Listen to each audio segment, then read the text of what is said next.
Hello and welcome back to Johnnie Bennie Campus News, your go-to channel for updates on campus life and events. I'm Ben Bugby. And I'm Daisha Gray. You join us for what is our last episode of Johnnie Bennie Campus News for the year. That's right, Daisha. As the semester comes to a close, we're here to bring you the latest news and highlights from around the campus one final time before we bid everyone a farewell for the summer break. But before we do that, we would like to share some exciting announcements coming out of JB Media and extending the link over the past week. That's right. Recently, Johnnie Media Specialist's very own Scott Spangler had the opportunity to get a close-up look at St. John's Abbey Organ Builders, part of the brand new woodworking building that opened in October. Here's a brief look at the story behind this impressive new operation, brimming with tradition, passion, and music. St. John's Abbey Woodshop houses St. John's Abbey Organ Builders, St. John's Abbey Woodworking, and then also Abbey Artisans. It's a big space, but it also allows us, as we continue to grow, this building is really going to grow with us instead of being limiting from the outset.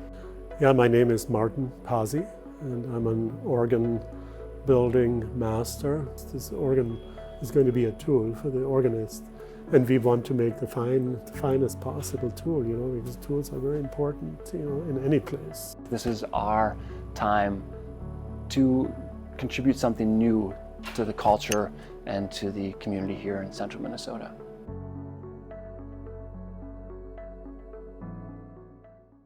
To see the rest of the documentary, Crafting Harmony, St. John's Abbey Organ Builders, check it out on the Johnnie Bennie Media YouTube channel or at the link in the description below.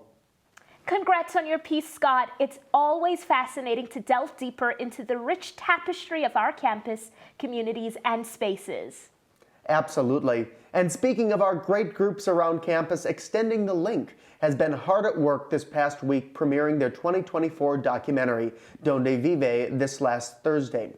This year's project brought the team to Santa Cristobal, a city in the mountains of Mexico, to explore how a large soft drink company has infiltrated an indigenous community and caused a deadly increase in diabetes. After a successful premiere event at SBH Theater, the full documentary is now available on YouTube. And now let's turn our attention to the weather for one final time this year to get the latest updates from Landon Modio for the Johnnie Bennie Weekend Weather Report. Thanks, Ben and Daisha, and welcome back to the Johnnie Bennie Weekend Weather Report. I'm Landon Modio, your weather reporter. Let's dive right in. This weekend, expect low wind speeds and a slight chance of rain showers and thunderstorms at night. Temperatures will be in the mid-60s during the day, so get outside and enjoy that sunny weather on the last weekend of the semester. Friday starts off the weekend sunny with a high of 64. Friday night will be mostly cloudy with a low of 44 degrees. Expect a 40% chance of rain showers, mainly after 1 a.m. Saturday is mostly sunny and a high of 61. Expect a 30% chance of rain showers before 1 p.m. Saturday night will be mostly clear with a low of 40 degrees. To wrap up the weekend, Sunday is sunny with a high of 67. On Sunday night, temperatures will drop to 49 degrees. Expect a 20% chance of showers after 1 a.m. Next week is finals week, and temperatures will reach the high 60s. Expect a 40% chance of rain showers and thunderstorms early next week, with breezy wind speeds and gusts as high as 25 miles per hour. That's all for this weekend and this semester's weather. I'm Landon Modio, and this has been your Johnnie Bennie Campus News Weekend Weather Report. Remember to be safe, have a fantastic weekend, and good luck with finals. Thanks as always to Landon Modio for providing us with the latest on our Collegeville forecast. Landon, you've done an incredible job this past year, and we thank you for all of your dedications to the meteorology in the area. Now, shifting gears, let's head over to our sports reporters, Brenny and the Tom, who'll bring you the latest highlights in the world of Johnnie Bennie sports this week for one last time.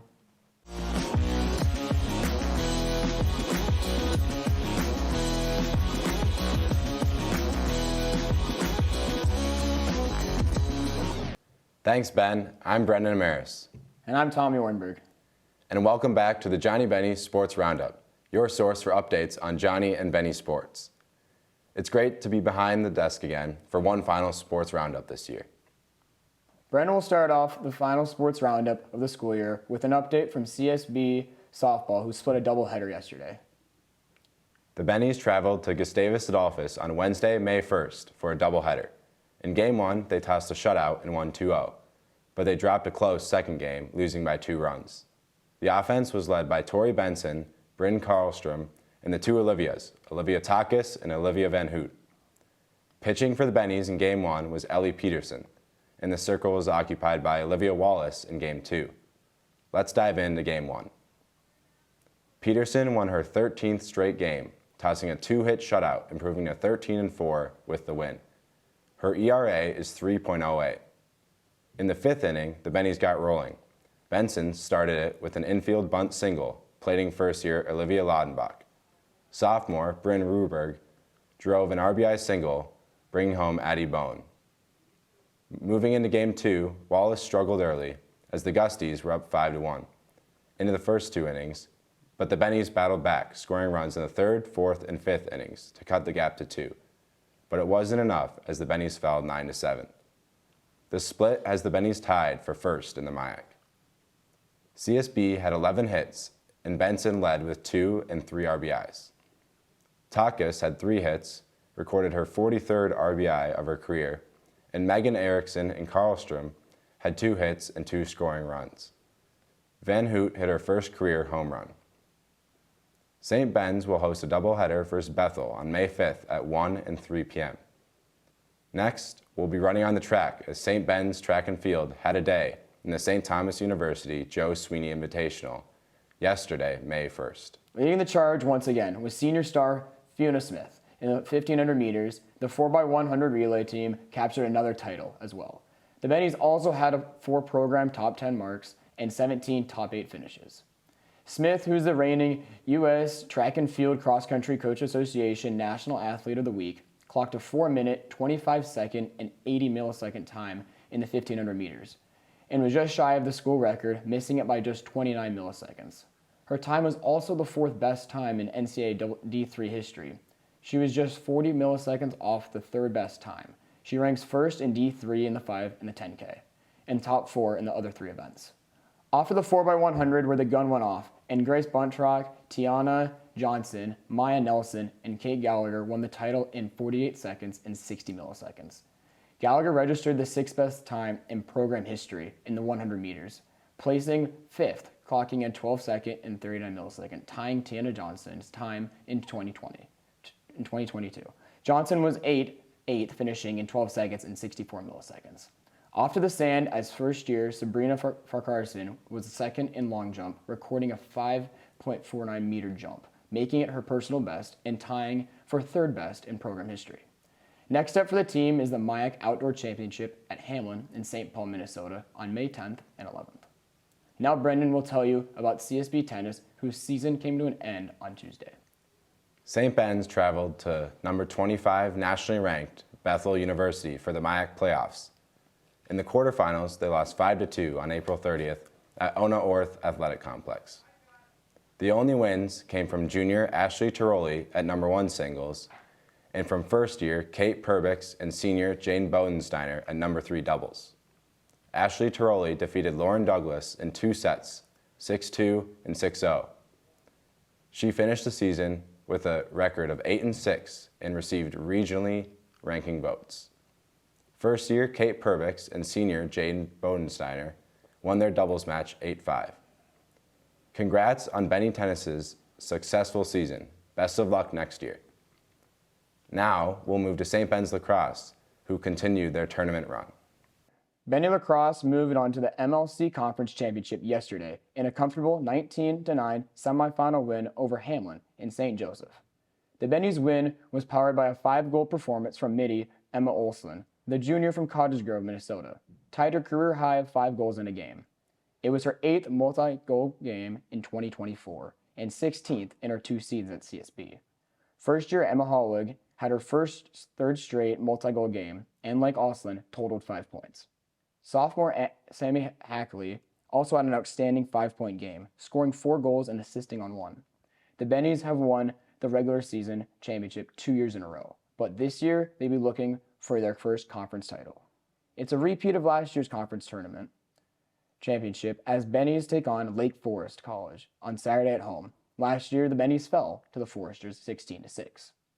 Benny lacrosse announcer Carter Hermanson had a chance to sit down with sophomore midi Grace Fitzgibbons to discuss her decision to come play blacks for CSB, and she also gave some insight into this Saturday's big rematch. We'll take you back all the way to about 2 years ago when you first committed to St. Ben's, originally for soccer before they even announced that they had a Division III lacrosse team. What was the process like to joining a team? Yeah, I've always loved the sport in high school. Honestly, one day I got an email and I was very interested, and after that first practice, that's been the story ever since. You had 44 points in your first year, a great number for a freshman, also first team All-MLC. It must have been nice to have so much success in your first year. Yeah, it was very surprising. I didn't know I was going to come in and get to the net that many times, but it was a great experience, and I've always had my team behind me, putting myself into those situations. About your teammates, a lot of fresh faces this year. Head coach Patrick Crandall really hit the recruiting hard this season. Tell me about some of those new faces and the success that they've found this year. Yeah, our first years have been honestly so dominant in our game and helped us grow in so many ways. Lizzie Shruby as well, she's extremely strong, as well as Emma Nelson. They both contribute a lot, and for returners like Sammy Hackley and Chloe Lewis, they have been day in and day out always helping us get to the next level. Let's take it forward a little bit to the championship game against Lake Forest. It's been a bit of a rivalry in the past 2 seasons. You guys have beat them twice in the regular season, but last year in the MLC championship game, they had your number, defeating you guys at home. Does that give you any extra motivation going into this contest? Definitely, it's definitely a redemption tour. They weren't expecting us to beat us the first year, or us to beat them, but well, we did, and then we came and did it again this year. So definitely getting to the Natties or the NCAA tournament, that's where we want to go. Redemption Tour championship rematch at your place in St. Joe. What can we expect from you guys on Saturday? Yeah, we're going to come in strong. We want to win, and we're going to take it to that next level. We're going to have our offense on top and keep our defense locked down, so that's the goal.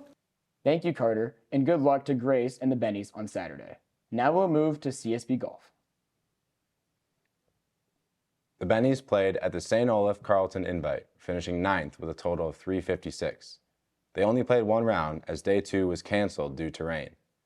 Senior Emily Renner, who's a 3-time All-MIAC performer, tied for 19th, shooting an 83.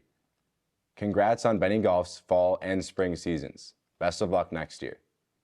Now on to Johnnie Sports as we stay on the links with St. John's Golf, who traveled to Monticello for the Spring Invitational. Johnnie Golf battled cold, rainy weather and the opposition last weekend to finish second in their annual Spring Invite. The invite concluded on Sunday at Monticello Country Club. Senior Nate Loxerkamp went 3 under par in his final 13 holes to tie for 3rd out of 84 golfers. His 2-round score was 3 under par at 140. Loxerkamp leads the team in rounds at par or better with a 9 on the year. Fellow senior Mark Longhenry shot a 3 over par throughout 2 rounds to a total of a 146. Another senior, Blake Schuler, and junior Andrew Bamer tied for 10th with 2 rounds score of 148 at 5 over par. The Johnnies wrap up the regular season this weekend, May 4th and 5th, at Bethel's Spring Quadrangular hosted by Victory Links Golf Course in Blaine. Now Brendan will update you on Johnnie Track and Field, who had a solid outing in St. Paul yesterday. SJU Track and Field won 4 events and registered 30 top 8 performances at St. Thomas's Joe Sweeney Invitational yesterday, Wednesday, May 1st in St. Paul. Senior Kevin Arthur, the reigning MIAC Men's Track Athlete of the Week, led the way with a season-best time of 21.37 seconds to win the 200-meter dash. Fellow senior Joe Charbonneau won the pole vault with a season-best height of 4.73 meters, and 5 teammates followed him in the top 8. Junior Jackson McDowell won the high jump with a leap of 2.01 meters, and sophomore Mitchell Dagan won the javelin with a personal best throw of 56.42 meters. Members of the SJU track and field team travel to Northfield on Saturday, May 4th for the Mayak Decathlon at Carleton and the St. Olaf Owl Open to end this week. Now Tommy will tell you about Johnnie Baseball. St. John's baseball split with McAllister on Wednesday, May 1st. Regardless, the Johnnies secured their 14th consecutive trip to the Mayak tournament. In Game 1, the Johnnies gained a quick 3-0 lead in the top of the first inning. Senior third baseman Joe Becker and senior left fielder Jack Schlepper singled before DH Owen Bess put SJU on the scoreboard with an RBI single. McAllister scored 3 in the bottom of the third inning to bring the game to a tie, but SJU was gifted an unearned run to start the fourth. The back-and-forth game ended in an 8-6 win for the Johnnies. In Game 2, St. John's fell to McAllister 3-2. Senior Rodney Erickson doubled with 1 out in the top of the 8th inning, and back-to-back walks put Doc and Becker to load the bases and forced a pitching change. Schlepper brought in Erickson on a fielder's choice in the next at-bat, and a throwing error on the play scored Doc for a 3-2 game. SJU baseball hosts league-leading St. Olaf for Senior Day doubleheader on Saturday, May 4th at 1 and 3 p.m. Next is Johnnie Tennis, who played their final match last Sunday. The Johnnie Tennis team's 2024 season came to an end last Sunday with an 8-1 loss to regionally ranked Carleton. Despite the loss, SJU nearly earned their 10th trip to the 5-team Mayak playoffs. Senior Will Dieters and freshman Alex Drager provided the lone win for SJU. The pair secured their 6th consecutive win for SJU at number 3 doubles. They finished with an 8-6 record in dual meet competition. Well done to all the SJU tennis players and good luck next year. That's a wrap for this year's Johnnie Bennie Sports Roundups. It's been a pleasure reporting on Johnnie and Bennie sports over the last few years, and Tommy and I want to thank everyone who has helped us out. Thanks always for watching, and good luck to Johnnie and Bennie sports teams competing in the coming weeks. Now, for the last time, I'll send it back to you, Ben and Daisha. Thanks as always to Brendan and Tommy for delivering the latest updates on Johnnie Bennie sports and activities. Best of luck, gentlemen. Thanks for everything you've done for JB Media. And with that, it's time to wrap up our final edition of Johnnie Bennie Campus News this year. But before we go, let's now take a look at a quick recap of what we did this year.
Now, from all of us here at Johnnie Bennie Campus News, we want to extend our gratitude to our viewers for their continued support throughout the semester. Your viewership means the world to us, and we can't wait to bring you more campus news and updates when we return in the fall. And we'd like to give a special thanks to Ethan Whitrock, Aaron Utke, and Elijah Brown for making all this happen. We couldn't have done it without them. Now signing off for the final time, I'm Daisha Gray. And I'm Ben Bugby. Thank you so much for watching. Have a great summer! Okay, what do you guys think? Fine. On a scale of 1 to awkward, how awkward are we? No, it was Like pretty awkward. That was pretty awkward. Should we go through one more time? They should say some of that stuff, and then we come in and say. Perfect. I think we should. You think we should do it again or no? You think that's fine?